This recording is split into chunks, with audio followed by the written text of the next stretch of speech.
Assalamualaikum warahmatullahi wabarakatuh. Ini pertemuan 9 ya. Kemarin nggak ada suaranya jadi saya ulang. Kita akan bahas tentang saham dan penilaiannya. Jadi penilaian itu dalam hal ini penentuan harga wajar ya, harga wajar dari sebuah saham. Oke,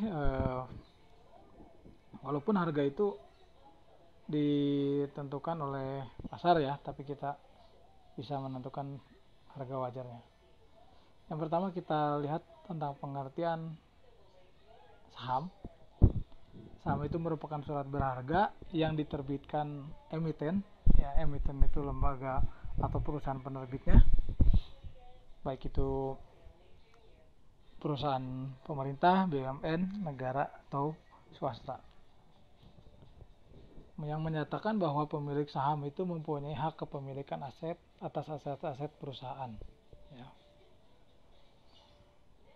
Imbalan yang bisa diterima oleh investor saham antara lain ya, diantaranya satu, hak kepemilikan. Kemudian yang kedua adalah dividen. Dividen itu pembagian hasil ya, pembagian hasil atau dari laba perusahaan sesuai dengan kepemilikan sahamnya, persentasenya dan sebagainya. Kemudian yang ketiga capital gain ya, pertumbuhan keuntungan. Kemudian hak-hak investor saham. Yang pertama, hak istimewa yang dimiliki oleh investor saham, yaitu hak kepemilikan tadi ya. Ini tercermin dalam voting rate yang dimiliki investor. Makin besar kepemilikan sahamnya, maka makin besar juga hak pemegang saham tersebut untuk mengontrol perusahaan ya. Kemudian hak yang kedua, preemptive right, yaitu hak investor saham untuk didahulukan dalam pembelian saham baru yang terbitkan oleh perusahaan. Nah, jadi dia bisa didahulukan atau diprioritaskan untuk pembelian saham baru. Kemudian karakteristik saham biasa.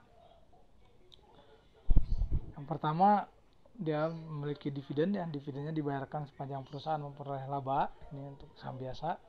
Kemudian memiliki hak suara dalam RUPS, atau RUPS itu singkatannya rapat umum pemilik saham.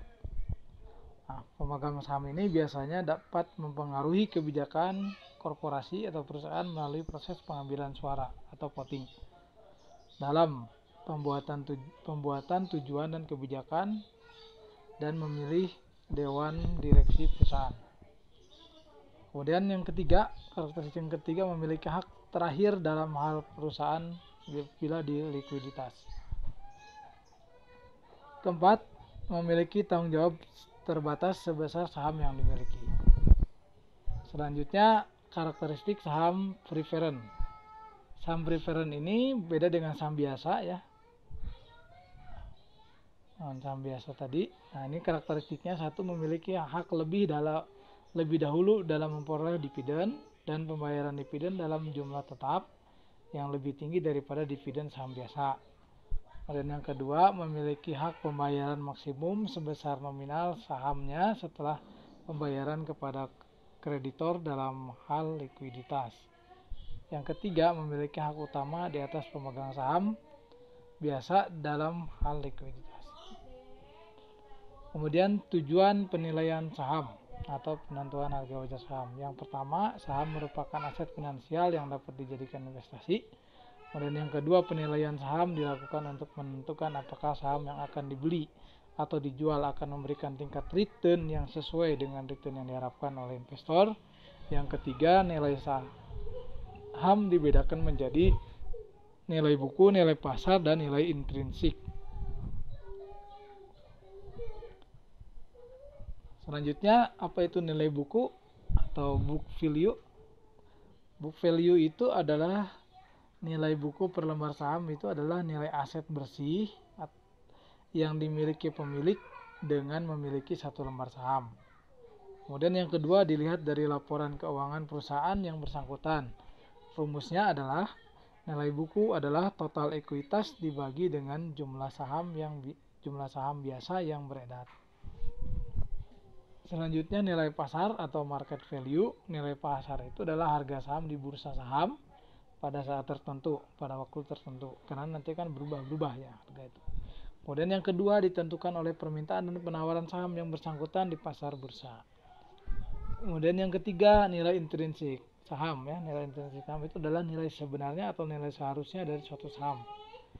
Calon investor menghitung nilai intrinsik saham ini untuk memutuskan strategi investasi. Jika nilai di pasar itu lebih besar harganya daripada nilai intrinsik, itu sering juga disebut sebagai over value.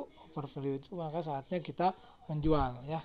Jadi menjual saham tersebut ya. Kalau misalkan hitungan kita saham itu seharusnya misalkan 7.000, ternyata di pasar itu 9.000, berarti waktunya kita menjual.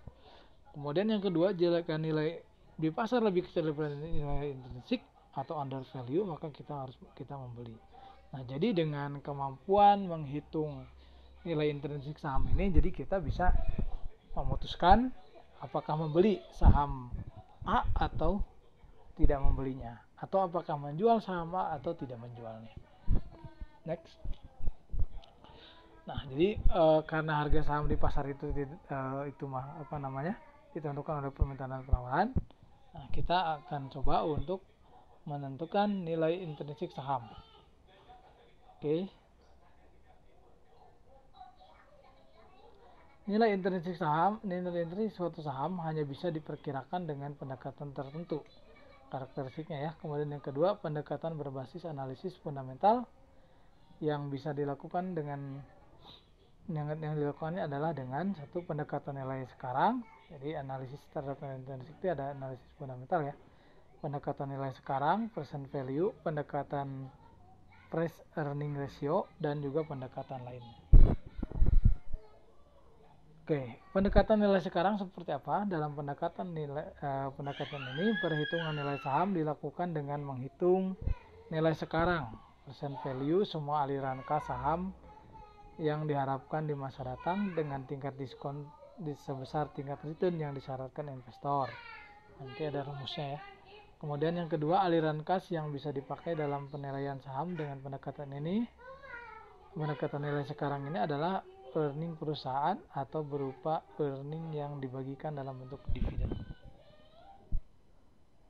Kemudian yang berikutnya model diskon dividen atau MDD, ini merupakan model untuk mengestimasi harga saham dengan mendiskontokan semua aliran dividen yang akan diterima di masa yang akan datang. Jadi nilai dividen yang akan diterima di masa yang akan datang itu nilai sekarangnya berapa.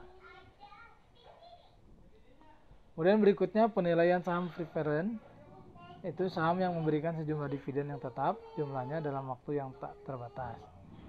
Yang kedua, karena saham preference itu tidak mempunyai tanggal jatuh tempo, maka penilaian saham preference merupakan suatu perpetuitas, di mana rumusnya PV nilai saham preference itu sama dengan D dibagi dengan K.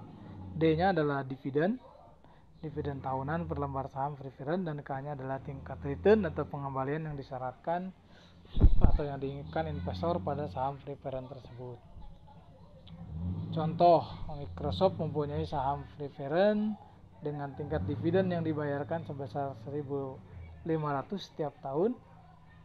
Tingkat pengembalian yang diinginkan investor adalah 14%. Berapa nilai saham preference tersebut? Jawab. Nilai saham preference tersebut adalah present value dari D dibagi dengan K. 1.500 dibagi dengan 0,14. 1.500 itu per lembar ya. Jadi nilainya adalah 10.714,29 rupiah. Nah, itu harga saham untuk Microsoft per lembarnya itu. Kalau dia memberikan 1.500, dividennya 1.500 per lembar dengan return yang diinginkan investor 14%, maka harga wajarnya itu, harga intrinsiknya itu adalah 10.714 rupiah.